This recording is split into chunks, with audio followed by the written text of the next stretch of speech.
researching what to write about and stumbled across a video on a website called Do It Yourself Research,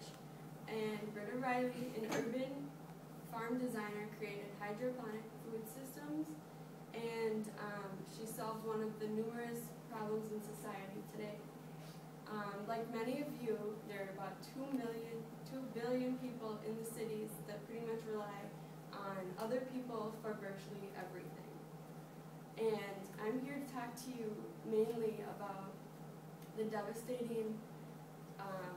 world's ancient temperate rainforest biomes that remain on Earth, and how you can save them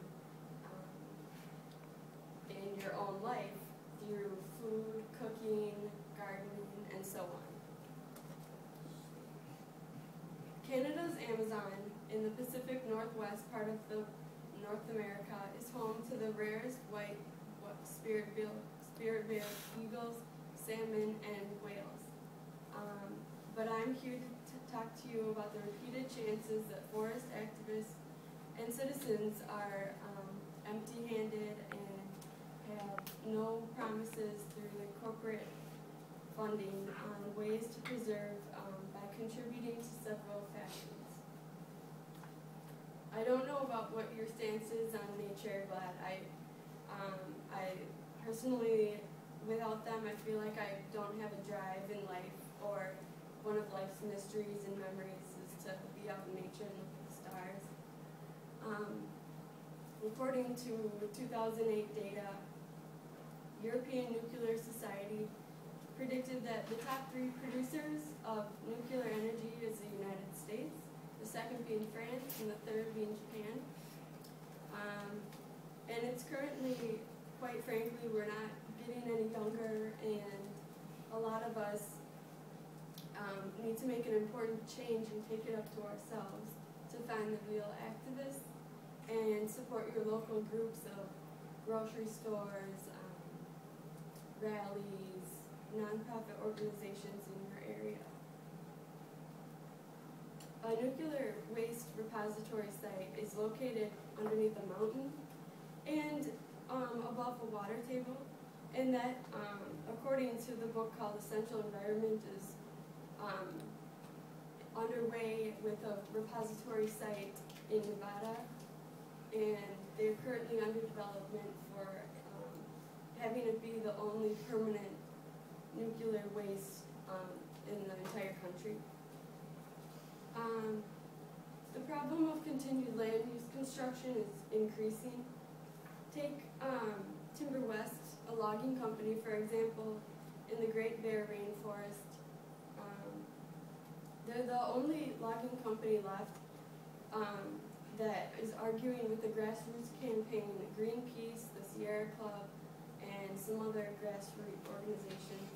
that documented photographs of the tree workers cutting down the rarest, most ancient trees ever found. In a campaign, one of the Greenpeace senior forest activists mentioned that it is a serious reduction of habitat for species like the northern goshawk, which is a type of bird, and another type of seabird, because past logging has, in this area, created a major operator in this part of the region, and it's a huge concern for the region, mainly because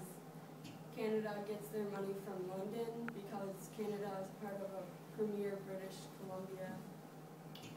sovereignty, and they are in support of Europe, and we are in support of them. And this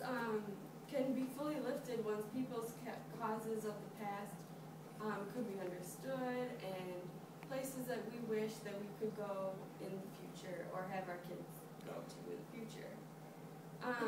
So about 250 speakers and 400 submissions of directors and citizens and hardworking people in the region uplifted a rejection for the West Coast to have a resort development in the area they basically rejected an application so that one day you could, and this is how we get to the environmental and food justice that I'm explaining earlier, which I would say like a solution of this ongoing problem is to build hydroponics systems for gardening so we can become more self-reliant. And the urban designer was making about full salads every week, and so that when we go to the grocery store impacts our choices on what we buy because of the salmon in the Pacific Northwest.